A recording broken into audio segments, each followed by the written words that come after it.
स्टॅटिस्टिक्समध्ये सगळा खेळ जो आहे हा आपण डेटा रिप्रेझेंटेशनवरती डिपेंडंट आहे. स्टॅटिस्टिक्सचा यूजच ॲक्च्युली डेटा प्रॉपरली रिप्रेझेंट करण्यावर आहे. आता यामध्ये एक गोष्ट असते की pictorial representation of statistical data. जो काही डेटा आपला आहे तो प्रॉपरली अरेंज करण्याच्या नंबर ऑफ मेथड्स आहेत. यामध्ये पिक्टोरियल रिप्रेझेंटेशन ही एक मेथड आहे. आता बघा, प्रेझेंटेशन ऑफ डेटा आपण कसा कसा करू शकतो. सगळ्यात पहिली मेथड आहे सिम्पल. हा आहे टॅब्युलेशन मेथड. टॅब्युलेशनमध्ये ग्रुप टॅब्युलेशन किंवा अनग्रुप टॅब्युलेशन. तुम्ही मीन, मोड, मीडियनचे एक्झाम्पल्स बघा. त्या एक्झाम्पलमध्ये टेबल फॉर्ममध्ये डेटा दिला आहे. ग्रुप क्लासेस असतील किंवा अनग्रुप क्लासेस असतील. त्यानंतर पिक्टोरियल रिप्रेझेंटेशन आहे. पिक्टोरियल रिप्रेझेंटेशनमध्ये काय काय येतं? बार डायग्राम येते, पाय चार्ट येतो किंवा पाय डायग्राम येते. बार डायग्राममध्ये मग सिम्पल असेल, जॉईंट असेल, डिवायडेड असेल, पर्सेंटेजमध्ये असेल, वेगवेगळे फॉर्म्स आहेत. ग्राफिकल रिप्रेझेंटेशनमध्ये, ग्राफिकल मेथडमध्ये ग्राफवरती आपण जे फाइंड आउट करतो, ड्रॉ करतो, त्यामध्ये हिस्टोग्राम आहे. हा आपल्याला आहे. लाईन ग्राफ असतो. ओके, लाईन ड्रॉ करतो आपण. मोस्ट ऑफ द स्टॅटिस्टिकलचे बेस्ट एक्झाम्पल आपण क्रिकेट मॅच जेव्हा पाहतो, IPL असो किंवा कुठली क्रिकेट मॅच असो, त्यामध्ये बघा 2 ओव्हरच्या मध्ये तो सगळा डेटा दाखवला जातो. लाईन ग्राफ दाखवला जातो. त्या लाईन ग्राफमध्ये आपल्याला दिसतं की स्कोर ब्ल्यू लाईनमध्ये बाबा पहिल्या टीमचा स्कोर होता, रेड लाईनमध्ये दुसऱ्या टीमचा स्कोर चालू आहे.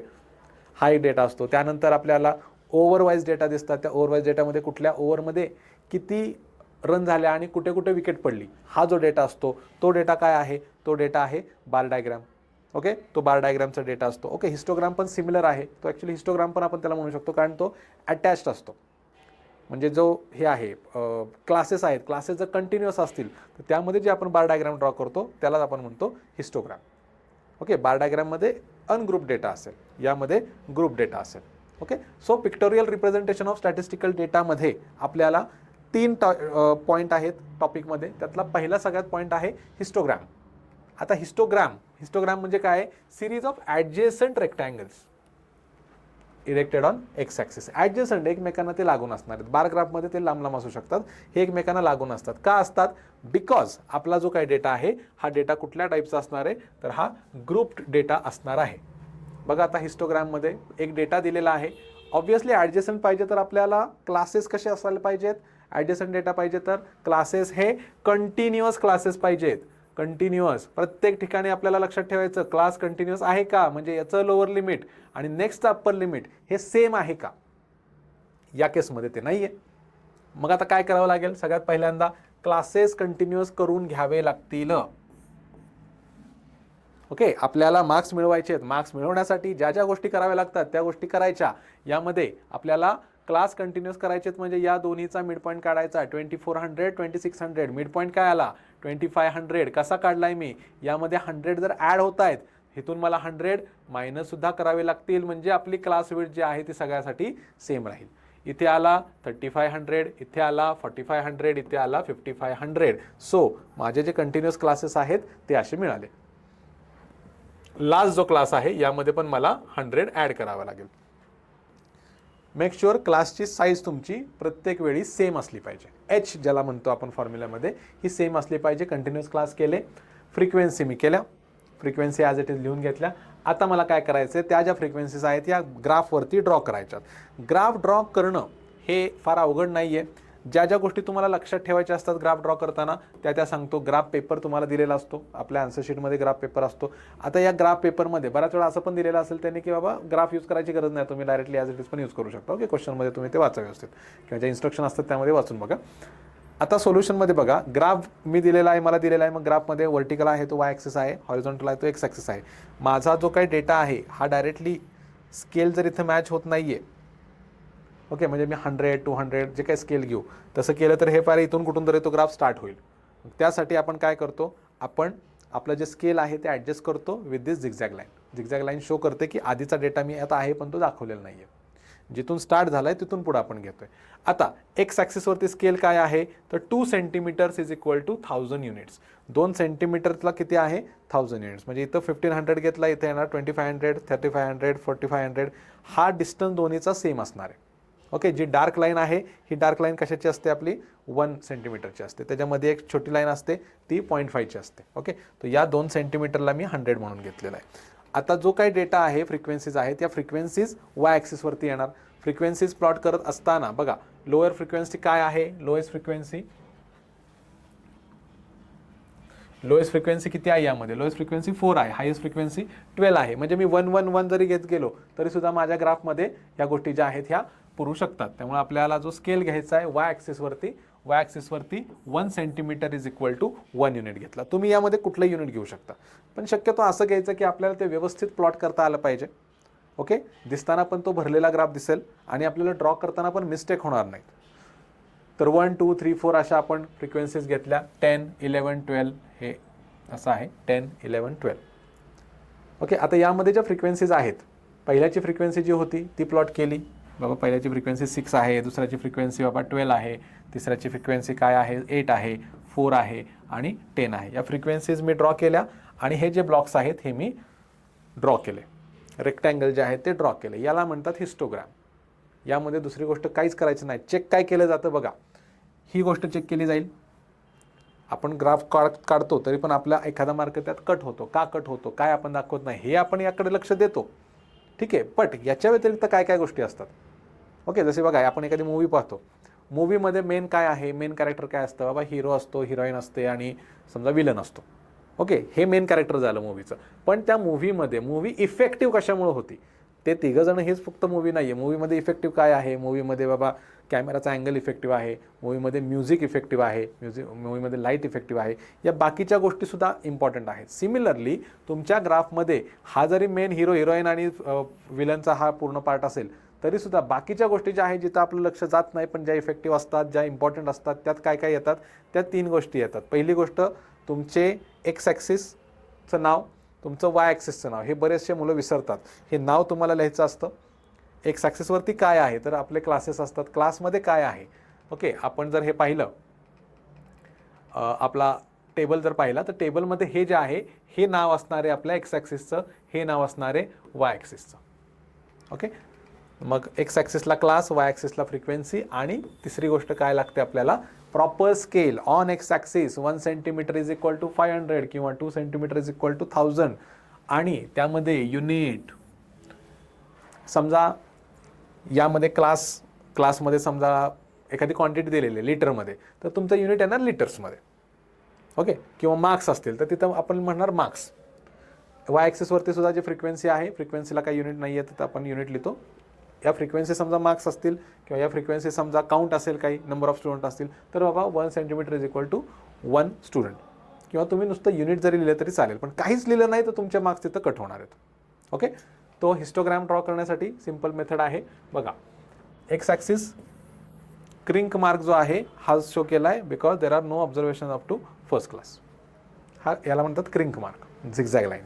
ओके, आता हिस्टोग्राम ड्रॉ करायचा या डेटाचा. डेटा कंटिन्युअस आहे का हो, तर येस इट इज कंटिन्युअस. तो डायरेक्टली आपण ड्रॉ करायला सुरुवात करू शकतो. 135 140 145 वगैरे हे आपण ड्रॉ केले. वाय ॲक्सिसवरती फ्रिक्वेन्सीमध्ये बघा नाव काय आहे, नंबर ऑफ स्टुडंट्स. आधीच्या एक्झाम्पलमध्ये स्केलमध्ये काय लिहिलेलं होतं, युनिट लिहिलेलं होतं. आता इथे बघा काय येते, नंबर ऑफ स्टुडंट्स आहेत. म्हणून वाय ॲक्सिसवरती 1 सेंटीमीटर म्हणजे काय, 2 स्टुडंट्स. युनिट लिहायचं नाही तर 2 स्टुडंट्स. एक्स ॲक्सिसला काय, height of the student. Unit काय आहे, सेंटीमीटर. म्हणून हे काय आहे, 2 centimetre is equal to 5 height आहे म्हणून सेंटीमीटर. आणि फ्रिक्वेन्सी प्लॉट करा. 135ला 4 आहे तर 4 पर्यंतच ती येईल. 140ला 12 आहे तर हे 12 पर्यंत येईल. 145च्या पुढे 16 आहे आणि फायनली 8 आहे. हा झाला हिस्टोग्राम. 2 मार्क्ससाठी येतो. 2 मार्क्ससाठी तुम्हाला या गोष्टी आणि तुमचं प्रॉपर या गोष्टी चेक केल्या जातात. आलं लक्षात? सिंपल आहे हिस्टोग्राम कसा ड्रॉ करायचा. हिस्टोग्रामच्या नंतर आपला जो नेक्स्ट पॉईंट आहे, हा नेक्स्ट पॉईंट आहे हिस्टोग्रामच्या नंतरचा फ्रिक्वेन्सी पॉलिगॉन. हिस्टोग्राम नंतर नेक्स्ट जो पार्ट आहे पिक्टोरियल रिप्रेझेंटेशन ऑफ डेटाचा, तो आहे frequency polygon. Frequency polygon draw करण्याच्या 2 मेथड आहेत. एक मेथड आहे विथ हिस्टोग्राम, दुसरी मेथड आहे विदाउट हिस्टोग्राम. ओके, तर काय आहे frequency polygon? It is the another way to represent the data information given in the frequency table. Okay, यामध्ये 2 मेथड्स जसं आता सांगितलं, युझिंग हिस्टोग्राम किंवा विदाउट युझिंग हिस्टोग्राम. आता युझिंग हिस्टोग्राम काय आहे बघा, सेम डेटा दिलाय, आपण हिस्टोग्राम ड्रॉ केला. यामध्ये फ्रिक्वेन्सी पॉलिगॉन जर आपल्याला ड्रॉ करायचा असेल तर प्रत्येक क्लासचा मिड पॉईंट आपल्याला मार्क करावा लागतो. प्रत्येक क्लासचा मिड पॉईंट. ओके. आणि आधीचा आणि नंतरचा जो क्लास आहे त्यामध्ये 0 जो काही असेल हा 0 आपल्याला मार्क करावा लागतो. आणि हे जेव्हा आपण कनेक्ट करतो, आधीचा 0 नंतरचा 0, आणि हे जेव्हा कनेक्ट करतो आपण स्ट्रेट लाईनने, स्ट्रेट लाईन म्हणजे इथून इथपर्यंत, त्यानंतर इथून इथे, त्यानंतर इथून इथे अँड सो ऑन, हा झाला frequency polygon with histogram, using histogram. Okay. दुसरा आहे विदाऊट हिस्टोग्राम. विदाऊट हिस्टोग्राममध्ये काय आहे बघा, क्लासेस आहेत. आता यामध्ये तुम्हाला एक गोष्ट मग एक्स्ट्रा लागते, क्लास मार्क काढावा लागतो. आपण तिथे मगाच्या एक्झाम्पलमध्ये काय केलं, आपण डायग्राममध्येच त्या बारग्राफमध्ये किंवा त्या हिस्टोग्राममध्येच मिड पॉईंट आपण मार्क केले, कारण तिथं रेडीमेड ते सेगमेंट अवेलेबल होते. इथे नाही आहेत तर इथे आपल्याला काय करावं लागेल, क्लास मार्क आपल्याला करावे लागतील, म्हणजे मिड पॉईंट कॅल्क्युलेट करावे लागतील. क्लासेसचे क्लास मार्क काढले, क्लासेसच्या फ्रिक्वेन्सीज लिहिल्या, कॉर्डिनेट्स ऑफ द पॉईंट मी लिहिले. म्हणजे काय बघा, एक्स कॉर्डिनेटवरती क्लासेस आहेत म्हणजे एक्स कॉर्डिनेट झाला क्लास मार्क, वाय कॉर्डिनेटमध्ये झाली फ्रिक्वेन्सी, वाय कॉर्डिनेटमध्ये झाली फ्रिक्वेन्सी. आता तुम्ही मला सर हा क्लास आला कुठून, आपले ॲक्च्युअल क्लासेस स्टार्ट होत आहेत 1500 पासून 6500 पर्यंत, एवढेच आपले ॲक्च्युअल क्लासेस आहेत. याच्या आधी एक आणि याच्या नंतर एक आपल्याला 2 क्लासेस घ्यावे लागतात. का?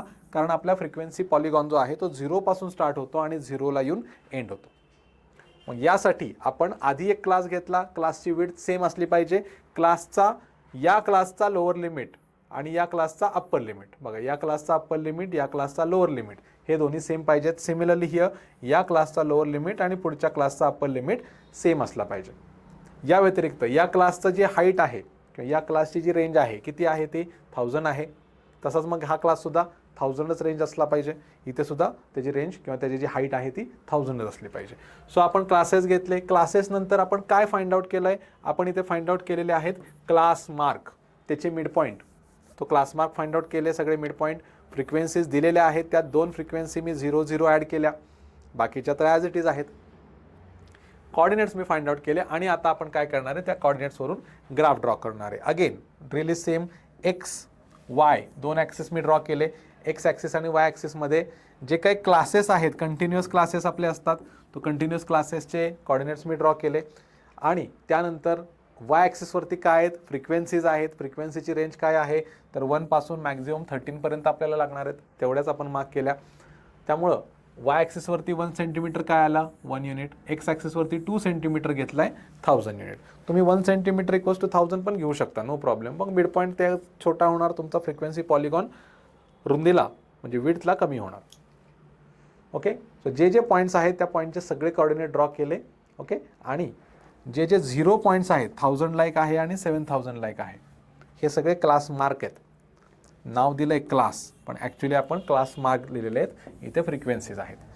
पॉईंट्स मी प्लॉट केले, पॉईंट्स प्लॉट केल्यानंतर आपण काय केलेलं आहे, आपण हे पॉईंट्स कनेक्ट केले. What we got is a frequency polygon. Frequency पॉलिगॉनमध्ये 2 टाईपचे क्वेश्चन येतात. एक टाईपचा क्वेश्चनने पॉलिगॉन ड्रॉ करण्यासाठी येतो, किंवा दुसऱ्या टाईपचे मोस्टली क्वेश्चन जे मागे आलेले आहेत ते काय आहेत, फ्रिक्वेन्सी पॉलिगॉन दिलेला असेल, त्यावरून काही क्वेश्चन दिलेले असतील आणि ते क्वेश्चन तुम्हाला आन्सर करायचे आहेत, असेही क्वेश्चन येतात. म्हणजे फॉर एक्झाम्पल या फ्रिक्वेन्सी पॉलिगॉनमध्ये which class has highest number of students किंवा हायेस्ट फ्रिक्वेन्सी, तर हे आहे. मग तो क्लास कुठला झाला, तर बाबा तो क्लास झाला 2500 टू धिस. तिथं टेबल दिलेलं नसेल, मग फ्रिक्वेन्सी पॉलिगॉनवरून तुम्हाला ते क्वेश्चन जे आहेत ते आन्सर करता येतात. या टाईपचा क्वेश्चन बघा, टिपिकल फ्रिक्वेन्सी पॉलिगॉनवरती हा क्वेश्चन येतो. काय आहे, एक फ्रिक्वेन्सी पॉलिगॉन रेडीमेड दिलेला आहे, चांगली गोष्ट झाली, आपल्याला काय काढायची गरज नाही. पॉलिगॉन दिलेला आहे आणि पॉलिगॉनवरून आपल्याला क्वेश्चन्स काय दिलेले आहेत, observe the following frequency polygon and write the answers to the question below it. एक एक क्वेश्चन आहे, एक एक क्वेश्चन आपण बघूयात, कसं याचं आन्सर लिहायचं, काय आपल्याला कुठे काय ऑब्झर्व होतंय ते बघूयात. पहिलं काय आहे, which of the class has the maximum number of students. Number of students कुठे असणार आहेत, नंबर ऑफ स्टुडंट असणार आहेत वाय ॲक्सिसवरती. ओके. त्यानंतर क्लास म्हणजे मार्क्स कुठे आहेत, आपले मार्क्स आहेत एक्स ॲक्सिसवरती. मग which class has maximum number of students, कुठे दिसतंय आपल्याला मॅक्झिमम नंबर ऑफ स्टुडंट्स, इथे दिसतोय 65 टू 60. बघा क्वेश्चनमध्ये आपल्याला टेबल नाही दिलेला, क्लासेस दिलेले नाही आहेत, क्लास मार्क करून आपल्याला क्लास फाइंड आउट करावा लागेल. आता नंबर ऑफ स्टुडंट्स दिसत आहेत इथे 60, म्हणजे हा इथपर्यंत ते आलेला आहे, म्हणजे आपला क्लास कुठला झाला, क्लास झाला या केसमध्ये 60 टू 70. म्हणजे पहिल्याचा आन्सर काय असणार आहे 60 टू 70. दिसतंय डायग्राममध्ये. हा मिड पॉईंट कुठल्या क्लासचा आहे, तर त्याच्या आधीचा नंबर आणि नंतरचा नंबर लिहून टाका. क्लास काय असणार आहे माझा 60 टू 70 असणार आहे. त्यानंतर write the classes having zero frequency असलेले क्लासेस. कुठे झिरो फ्रिक्वेन्सी? सुरुवातीला असते आणि शेवटी असते, कधी कधी मध्ये पण असू शकते जर दिलेले असेल तर. मग याचा क्लास कुठला होईल? याच्या आधीचा आणि नंतरचा नंबर 20 आणि 30. याचा क्लास काय असेल? आधीचा आणि नंतरचा नंबर 90 अँड 100. म्हणजे याचे आन्सर काय झाले? 20 to 30 आणि 90 to 100. ओके, झाले. Next, what is the class mark of the class having frequency? Class mark of the class having frequency of 50 students. ज्या क्लासची फ्रिक्वेन्सी 50 स्टुडंट्स आहेत. कुठे आहेत 50 स्टुडंट? बाबा हे 50 स्टुडंट आहेत. म्हणजे काय? हा क्लास झाला. विचारलंय काय आपल्याला? क्लास मार्क विचारलाय. क्लास मार्क म्हणजे काय? एक्स कॉर्डिनेट किंवा हा इथला पॉईंट. म्हणजे किती आहे क्लास मार्क ह्याचा? 55. सिंपल. पुढे, write the lower and upper class limit of the class whose class mark is 85. Class mark 85 असलेल्या क्लासचा अप्पर अँड लोअर लिमिट तुम्हाला लिहायचं आहे. अप्पर अँड लोअर लिमिट बघा इथे.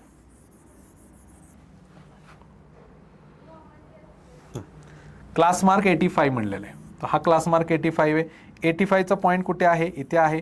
याच्या आधीचा आणि नंतरचा नंबर 80 to 90 हे असणार आहे तुमचं याचं आन्सर. 80 to 90.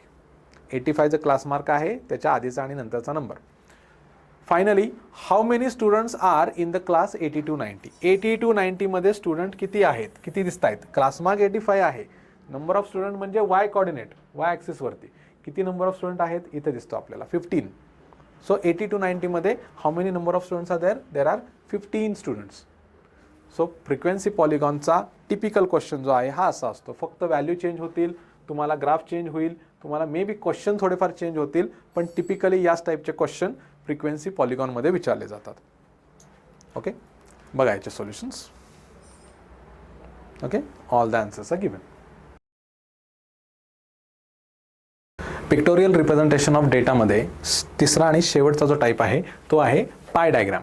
ओके, पाय डायग्रामसाठी एक क्वेश्चन येतो. यामध्ये तुम्हाला ॲक्च्युली कॅल्क्युलेशन करून डायग्राम ड्रॉ करायचे असते. पाय डायग्राम काय आहे? Statistical values of various component are represented by sectors of circle. For example असा, ओके, एका सर्कलमध्ये सेक्टर करून किती डेटा आहे, म्हणजे यामध्ये आपल्याला हे लक्षात येतं की कशाचं प्रमाण जास्त आहे, कशाचं प्रमाण कमी आहे वगैरे वगैरे. तर हा आहे pie diagram. Sector of circle आपल्याला माहिती आहे, एक सिंगल सेक्टर असेल त्याला आपण म्हणतो. तर त्यासाठी आपल्याला काय लागतो? आपल्याला अँगल लागतो, measure of central angle for every class. Okay, मग हा कसा काढणार आहे आपण? टोटल सर्कलचा अँगल आहे 360 डिग्री. त्यापैकी आपल्याला पाहिजे त्या सेक्टरचा अँगल काढण्यासाठी number of scores in a component divided by total number of score किती आहे. म्हणजे नंबर ऑफ स्टुडंट्स आहेत, समजा क्लासेस आहेत, क्लासमध्ये नंबर ऑफ स्टुडंट दाखवले, टोटल नंबर 50 आहे. आउट ऑफ 50 अमुक या सब्जेक्टमध्ये बाबा एवढे स्टुडंट पास झाले. मग तो जो नंबर आहे तो नंबर आपल्याला असा फाइंड आउट करता येतो. ओके, मग आता पाय डायग्राममध्ये सपोज एक एक्झाम्पल बघूया सिम्पल. स्टुडंटचे मार्क्स म्हणजे सब्जेक्ट आणि मार्क्स दिलेले आहेत. टोटल जे मार्क्स आहेत ते 360 आहेत. ओके, आणि सब्जेक्ट पण आहेत ते सुद्धा दिलेले आहेत. यामध्ये आपल्याला काय करावं लागतं? सब्जेक्ट आहेत, मार्क्स आहेत, हे आपण लिहून घेतलं. ओके, आणि प्रत्येकाच्या फ्रिक्वेन्सीज आपण फाइंड आउट केल्या. आता इथं 360 आहे टोटल, त्यामुळे आपल्याला फाइंड आउट करायला सोपं जातं आहे. कॅल्क्युलेशन इझी आहेत. कसे? बघा, 85 आहे. 85 आउट ऑफ टोटल किती आहेत? 360 मल्टिप्लाइड बाय 360 डिग्री. म्हणजे त्याचा अँगल पण सेम येणार या केसमध्ये 85 डिग्री, 85 डिग्री, 90 डिग्री, 100 डिग्री. म्हणजे थोडक्यात आपल्याला काय मिळालं? आपल्याला सब्जेक्ट्स मिळाले आणि सब्जेक्टच्या पर्टिक्युलर अँगल्स आपल्याला मिळाले. ओके, या अँगल्सवरून आपल्याला एक सर्कल ड्रॉ करायचा आहे. सर्कल ड्रॉ करताना मेक शुअर एक्झाममध्ये हा सर्कल अगदी छोटासा एवढासा नाही काढायचा. मिनिमम हाफ पेज किंवा 60% पेजवरती तो सर्कल बसला पाहिजे.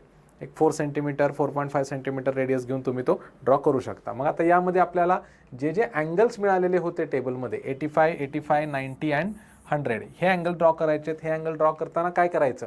पहिल्यांदा एक हॉरिझॉन्टल लाईन ड्रॉ करायची. या हॉरिझॉन्टल लाईनपासून पहिला अँगल तुमचा जो प्रोट्रॅक्टर आहे तो तुम्ही असा ठेवाल इथे. पहिला अँगल घेतला 85 आणि ती लाईन कनेक्ट केली. ओके, त्यानंतर आता पुढचा अँगल ड्रॉ करताना रेफरन्स लाईन काय घेणार आपण? ही रेफरन्स लाईन घेणार. म्हणजे त्या केसमध्ये आपल्याला आपला जो प्रोट्रॅक्टर आहे हा काय कसा ठेवावा लागेल? असा ठेवावा लागणार. ही त्याची रेफरन्स लाईन असेल आणि मग 85 डिग्री जिथं कुठं येईल ती लाईन जॉईन केली. त्यानंतर 90 जॉईन केली विथ दिस रेफरन्स लाईन आणि फायनली जो आहे शेवटचा काही मेजर करून बघा तुम्ही, पण तो ॲटोमॅटिकली सेमच येणार आहे. Okay, so pie diagram draw करताना आपल्याला या स्टेप वापरावे लागतात. ॲट द एंड तुम्हाला अँगल्स लिहायचे सेंटरला आणि ते अँगल कशाला रिप्रेझेंट करतात ही नावं न चुकता लिहायची. If you are not writing this names तर तुमचे जे मार्क्स आहेत ते कट होऊ शकतात.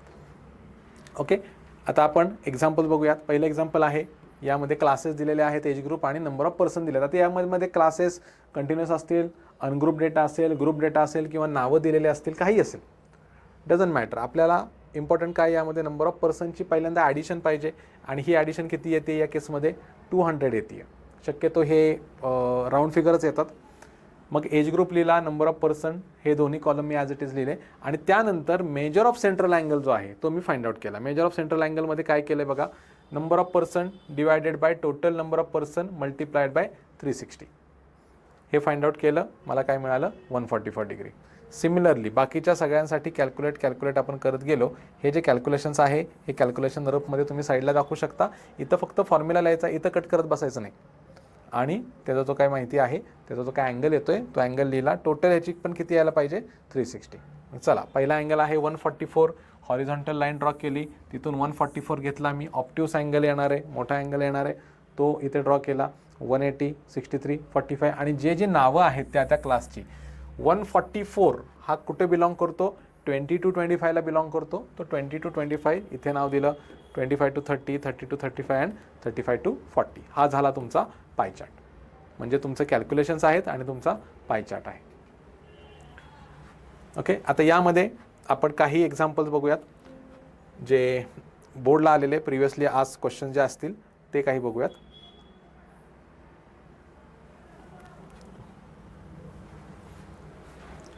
आता यामध्ये जुलै 24ला क्वेश्चन आलेला आहे. जुलै 24च्या क्वेश्चनमध्ये थोडासा वेगळा क्वेश्चन त्यांनी काय दिला आहे, यामध्ये तुम्हाला काय विचारलेलं आहे बघा, डायग्राम ऑलरेडी दिलेली आहे आणि या डायग्रामवरून तुम्हाला काय फाइंड आउट करायचं आहे, तुम्हाला क्वेश्चनचे आन्सर्स लिहायचे आहेत. Okay, in the investment in share is, if the investment is 2000 rupees, find the total investment. शेअर्सची इन्व्हेस्टमेंट ॲक्च्युअल व्हॅल्यू दिली आहे 2000. यामध्ये कुठे आपण ॲक्च्युअल व्हॅल्यूज लिहित नाही, आपण यामध्ये फक्त नावं लिहितो आणि अँगल मेन्शन करतो. शेअर्समधले इन्व्हेस्टमेंट ॲक्च्युअल इन्व्हेस्टमेंट जर 2000 असेल तर टोटल इन्व्हेस्टमेंट किती असेल, ह्याचा अर्थ 60 डिग्री करस्पॉन्ड्स टू 2000. मग 360 डिग्री म्हणजे किती हे आपल्याला फाइंड आउट करायचं आहे. बघा, पहिलं मेजर ऑफ सेंट्रल अँगल काय आहे, amount invested in particular mode upon total investment into 360 हा आपला फॉर्म्युला आहे. सेंट्रल अँगल शेअरसाठी किती आहे, पहिल्याचा आन्सर आपण फाइंड आउट करतोय. शेअरसाठी सेंट्रल अँगल आहे 60 डिग्री. मग 60 degree is equal to amount invested upon total investment into 360. Okay, value put केली, अमाऊंट इन्व्हेस्टेड 2000 ही त्यांनी दिलेली आहे, ही पुट केली इथे. टोटल इन्व्हेस्टमेंट माहीत नाही आहे, 360 डिग्री. मग करा ॲडजस्ट, टोटल इन्व्हेस्टमेंट तिकडे न्या, 60 इकडे आणा, हे कॅन्सल केलं. मला व्हॅल्यू काय मिळाली, 12,000. म्हणजे सगळ्यात पहिलं आपल्याला काय मिळालं, टोटल इन्व्हेस्टमेंट किती आहे या डायग्रामची, तर आहे ती 12,000 रुपीज. ओके, मग त्यानंतर दुसरं काय आहे, how much amount is deposited in bank. बँकेत किती अमाऊंट त्यातली डिपॉझिट केलेली आहे, कुठे आहे bank. Deposit in bank is 90 degree. मग 90 डिग्री म्हणजे अँगल थिटा 90 आहे, तर 90 डिग्री हा अँगल आहे. सेम फॉर्म्युला आपण यूज केला, व्हॅल्यू पुट केल्या. टोटल व्हॅल्यू आता मिळाली आपल्याला 12,000. Amount deposited in bank find out करायची आहे, तर amount deposited in bank calculation करून आपल्याला काय मिळते, 3000. म्हणजे बघा, आपल्याला अँगल दिलेत, टोटल व्हॅल्यू सगळ्यात पहिल्यांदा आपल्याला फाइंड आउट करावी लागणार. जरी विचारली नसती तरी सुद्धा आपल्याला ती फाइंड आउट करावीच लागली असती. ओके, त्यानंतर how much more money is invested in immovable property than in mutual fund. More money, जास्त अमाऊंट किती आहे, म्हणजे थोडक्यात दोन्हीचा डिफरन्स काढावा लागेल. In immovable property than in mutual fund, म्हणजे म्युच्युअल फंडची काढावी लागेल, इमूवेबल प्रॉपर्टीची काढावी लागेल आणि दोन्हीचं सबट्रॅक्शन करावं लागेल. बघा, measure of angles formula same आहे. दोन्हीमधला डिफरन्स किती आहे, किती डिग्रीचा डिफरन्स आहे, 60 डिग्रीचा. दोन मेथडनी करता येईल. पहिले तर दोन्हीचे अँगल मायनस करा आणि फायनल अँगल डिफरन्स जो आहे त्याची व्हॅल्यू फाइंड आउट करा. दुसरी गोष्ट, दोन्हीच्या ॲक्च्युअल व्हॅल्यू फाइंड आउट करा आणि व्हॅल्यू मायनस करा. Any way you can find out. हे इझी आहे कारण तुम्हाला मग हे कॅल्क्युलेशन एकदाच करावं लागणार. तर दोन्हीतला डिफरन्स, इथे इमूवेबलमध्ये 120 डिग्री आहे, इथे 60 डिग्री आहे. दोन्हीचं सबट्रॅक्शन केलं, मला सबट्रॅक्शन किती मिळालं, 60 डिग्री मिळालं. 60 डिग्री म्हणून हा अँगल जर 60 डिग्री आहे तर डिफरन्स इन इन्व्हेस्टमेंट किती आली माझे, 60 इंटू 12,000 अपॉन 360 म्हणजे तो मिळाला 2000. So 2000 more is invested in immovable property. आपण ॲक्च्युअल इन्व्हेस्टमेंट कॅल्क्युलेट केलेल्या नाहीत, आपण त्याचा डायरेक्टली डिफरन्स फाइंड आउट केला या स्टेपला. ओके, बघा, student can also find out investment of immovable property and mutual fund separately and then find out the difference. Any way you can do. Okay, त्यानंतर शेवटचा, how much amount is invested in post. पोस्टामध्ये किती angle आहे? 30 आहे. 30 angle दिलेला आहे out of 360. Value put केली, minus calculation केलं, कॅल्क्युलेशन करून मला व्हॅल्यू काय मिळाली? 1000 रुपीज. तर किती अमाऊंट आहे पोस्टमध्ये? 1000 रुपीज. यामध्ये असंही तुम्ही बघू शकता 60 डिग्रीला किती येते अमाऊंट, त्याच्या हाफ अमाऊंट असेल, किंवा 90 डिग्रीला डिपॉझिट इन बँक किती झालेलं होतं त्याच्या हाफ अमाऊंट आहे. शेअर्सची अमाऊंट होती 60 डिग्री. 60 डिग्री म्हणजे तो 2000 होता. ह्याच्या हाफ जर 30 डिग्री असेल, अमाऊंट पण 2000च्या हाफ येणार, दॅट इज 1000 रुपीज. सो पाय चार्टमध्ये एक तर पाय चार्ट तुम्हाला ड्रॉ करायला येईल, किंवा पाय चार्टवरती या टाईपचे क्वेश्चन्स येतील. ओके, पाय चार्टवरचे अजून काही PYQs आहेत का यामध्ये आपण चेक करूयात. Previous year questions.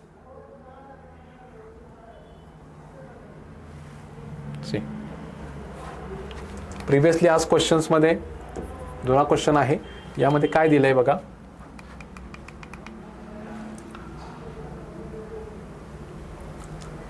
डेटा दिलेला आहे आणि यावरून तुम्हाला ही ॲक्टिव्हिटी कंप्लीट करायची आहे. ब्लँक्स दिलेले आहेत, यामध्ये फक्त तुम्हाला अँगल्स फाइंड आउट करायचे आहेत. पहिलं दिलेलं आहे रोड सप्लाय ऑफ इलेक्ट्रिसिटी 1000 युनिट्समध्ये 4 आहे. टोटल अमाऊंट किती आहे? टोटल आहे 30. त्यावरून आपण मेजर ऑफ अँगल काढू शकतो. 4/30 × 360 पहिली मिळाली 48, ही ऑलरेडी दिलेली आहे. दुसऱ्यामध्ये आहे 12, मग 12 आउट ऑफ 30, हा नंबर तर सेम राहणार आहे प्रत्येक ठिकाणी. मल्टिप्लाइड बाय 360 हा अँगल मिळाला, मल्टिप्लाय बाय 360 हा अँगल मिळाला, आणि 96 डिग्री हा अँगल मिळाला. सो अशा पण टाईपचे क्वेश्चन्स येऊ शकतात. त्यानंतर तुम्हाला अगेन बघा डायग्राम दिलेली आहे, डायग्रामवरून तुम्हाला क्वेश्चन्स विचारलेत. पाय डायग्राम दिली आणि त्यामध्ये विचारला आहे what is the total amount spent on sports. Okay, total amount किती असेल स्पोर्टची ही विचारलेली आहे. बघा टोटल अमाऊंटसाठी सेंट्रल अँगल 360 आहे. फुटबॉलमध्ये किती आहे? बाबा 45 डिग्री आहे. मग फुटबॉल स्पोर्टमध्ये आपल्याला जी अमाऊंट आहे ती आहे 360. सो व्हॅल्यूज पुट केल्या, अमाऊंट किती मिळाली आपल्याला? 72,000. ओके, फुटबॉलची व्हॅल्यू दिलेली होती 9000, त्याच्यावरून आपण टोटल व्हॅल्यू फाइंड आउट केली. 45 डिग्रीला जर 9000 असेल तर 360 डिग्रीला किती? तर अमाऊंट किती आली? 72,000. सेकंड क्वेश्चन आहे क्रिकेटला किती आहे? बाबा क्रिकेटचा अँगल किती आहे? 160. मग 160 is equal to on cricket upon total. बघा टोटल तुम्हाला पहिल्या स्टेपला काढावीच लागणार आहे. मल्टिप्लाइड बाय 360 आपल्याला व्हॅल्यू काय मिळाली? 32,000. सो या टाईपचे क्वेश्चन्स तुम्हाला पाय चार्टवरती विचारले जातात. पाय चार्टमध्ये तुम्हाला एक तर पाय चार्ट ड्रॉ करायला विचारला जाईल, किंवा पाय चार्ट दिलेला असेल त्याच्यावरचे क्वेश्चन तुम्हाला आन्सर करायचे आहेत. सो 3 टाईपचे आपण बघितले ग्राफिकल रिप्रेझेंटेशन. पहिला होता हिस्टोग्राम, दुसरा होता फ्रिक्वेन्सी पॉलिगॉन, आणि आता हा तिसरा आहे पाय डायग्राम. ओके, सिम्पल आहेत. तुम्हाला फक्त त्याची प्रॅक्टिस प्रॉपरली केली पाहिजे, डायग्रामची प्रॅक्टिस केली पाहिजे. प्रॉपर तुम्हाला जॉमेट्रिक इन्स्ट्रुमेंट्स यूज करून नीटली ती डायग्राम ड्रॉ केली तर तुम्हाला फुल मार्क्स त्यामध्ये मिळून जातात.